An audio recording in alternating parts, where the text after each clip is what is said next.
अस्सलाम वालेकुम students. Vectors and equilibrium हमारा चैप्टर चल रहा था, चैप्टर नंबर 2। उसका हमारे पास आज अगला टॉपिक है जी, rectangular component of a vector. Topic की हेडिंग से हमें कुछ आइडिया हो रहा है कि जी हमने एक वेक्टर है, उसके रेक्टेंगुलर कंपोनेंट्स को फाइंड आउट करना है। बेसिकली क्या होते हैं वो बताने हैं। उसकी डेफिनेशन में क्या जी, the rectangular component of a vector क्या है जी, the component of a vector which are mutually perpendicular to each other are called rectangular component। मतलब हम कह सकते हैं कि हमारे पास ये कोई एक सिस्टम है, उसके अंदर हमने एक वेक्टर रखा हुआ है, let's suppose vector A origin और ये उसका कोई भी पॉइंट वहां तक का हमने नाम दे दिया वाई एक्सिस और ये एक्स एक्सिस। सही हो गया जी।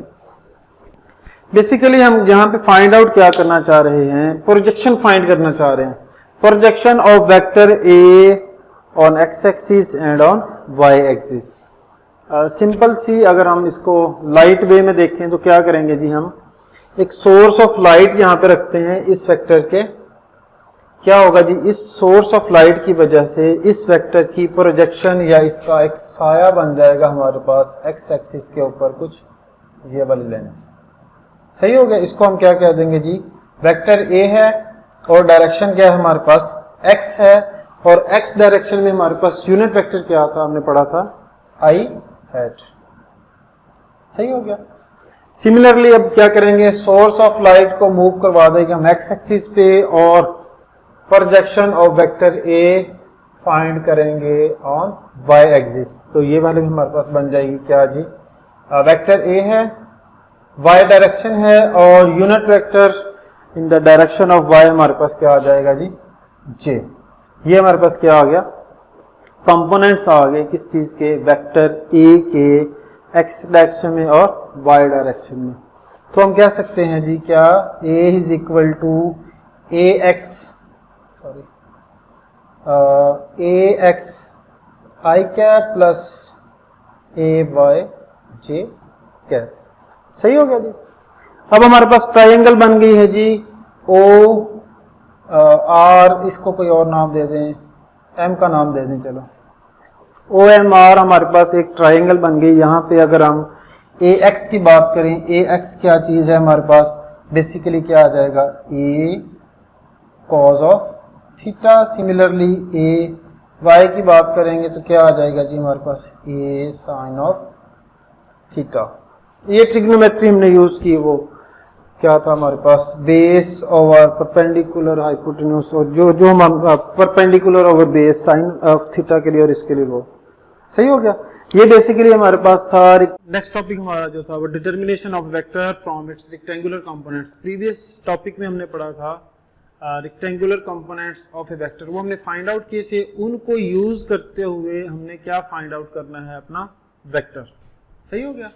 पिछले टॉपिक में हमने डायग्राम एक बनाई थी, बेसिकली हमारा एक्स एक्सिस वाई एक्सिस, यहाँ पे हमने एक वेक्टर ड्रॉ किया था, वेक्टर ए, ये कोई पॉइंट आर था, इसकी प्रोजेक्शन ड्रॉ की थी हमने कुछ इस तरह से। ये हमारे पास R X sorry A X I hat and A Y J hat. सही हो गया।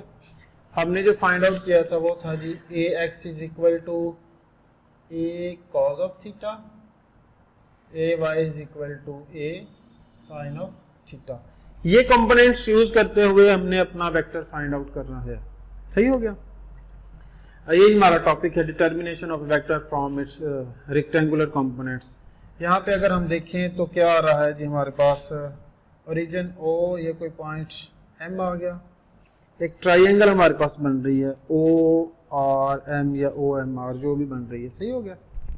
इस ट्राइंगल के ऊपर हम पैथागोरस थ्योरम अप्लाई करेंगे। पैथागोरस थ्योरम क्या है जी हमारे पास, basically O R square which is equal to O M square plus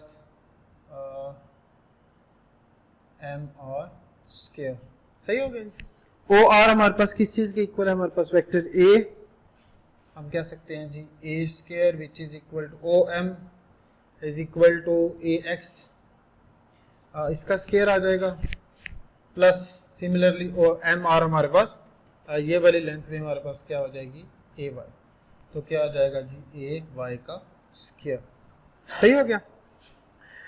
magnitude की बात करेंगे तो a is equal to A x square plus A y square under root, ये हमारे पास मैग्नीट्यूड आ गई। उसके बाद हम डायरेक्शन फाइंड आउट करना चाह रहे हैं। डायरेक्शन के लिए हम क्या करेंगे, tan थीटा अप्लाई करेंगे, tan theta which is equal to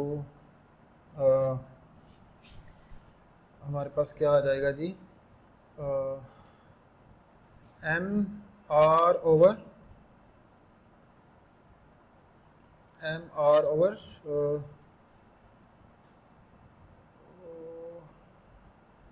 O M. सही हो गया। यहाँ से हम थीटा की वैल्यू फाइंड आउट कर लेंगे जी, theta is equal to tan inverse, ये चीज़ हमारे पास किस चीज़ के इक्वल थी, चलें M R over O M लिख देते हैं एक दफ़ा। यहाँ से हमारे पास आ गया theta is equal to tan inverse a y over a x, ये हमारे पास थीटा आ गया। थीटा की एंगल, इससे हम अपने वेक्टर की डायरेक्शन फाइंड आउट कर सकते हैं।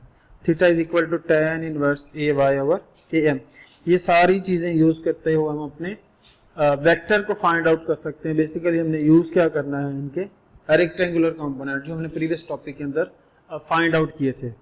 उसके बाद एक और छोटा सा टॉपिक है हमारे पास position vectors. Just 1 minute. Position vector क्या है जी, बेसिकली हम कह सकते हैं पोजीशन वेक्टर जो किसी वेक्टर की पोजीशन को कह लो कि डिनोट करे, यही बनेगा हमारे पास position vector. Position vector basically let's suppose हमारे पास ये कोई सिस्टम है, इसके अंदर हमारे पास कोई पॉइंट P है, यहाँ पे हमारे पास पॉइंट P के जो हमारे पास आ गया, ये कोई पॉइंट P जिसके पॉइंट्स फर्दर हमारे पास A और B। यहाँ पे हम एक वेक्टर ड्रा करते हैं अपने पॉइंट P तक, जो हम वेक्टर R से डिनोट करेंगे, और ये हमारे पास A आ जाएगा। सिमिलरली ये हमारे पास वेक्टर B आ जाएगा, और इसके हम यूनिट वेक्टर की रिस्पेक्ट से इस वेक्टर को फाइंड आउट करें तो R is equal to a I hat plus B J hat. ये हमने प्रीवियसली पढ़ा हुआ सारा, ये था तब जब हमारे पास 2D सिस्टम था। 3D सिस्टम हो जाएगा तो फिर क्या हो जाएगा, R इज इक्वल टू, यहाँ पे हम Z एक्सिस ऐड कर देंगे, Z के साथ क्या आ जाएगा जी I J K है, तो फिर क्या आ जाएगा जी A I hat plus B J hat plus C K hat. और 3 से ज़्यादा वेक्टर हमारे पास अगर हो जाएं तो फिर क्या हो जाएगी, R is equal to a आई के hat plus B J hat plus C K hat and plus so on. ये तो था सिंपल। अगर मैग्नीट्यूड की बात करेंगे तो फिर क्या हो जाएगा जी, R is equal to under root a square plus b square. Similarly R is equal to a plus b square plus c square. Similarly यहाँ पे क्या आ जाएगा, R is equal to square root of a square plus b square plus c square and so on. ये हमारे पास position vector हो गया। यहाँ तक था हमारा आज का लेक्चर। बाकी फर्दर टॉपिक्स हम अपने नेक्स्ट लेक्चर्स के अंदर कंप्लीट करते जाएंगे। शुक्रिया, अल्लाह हाफिज़।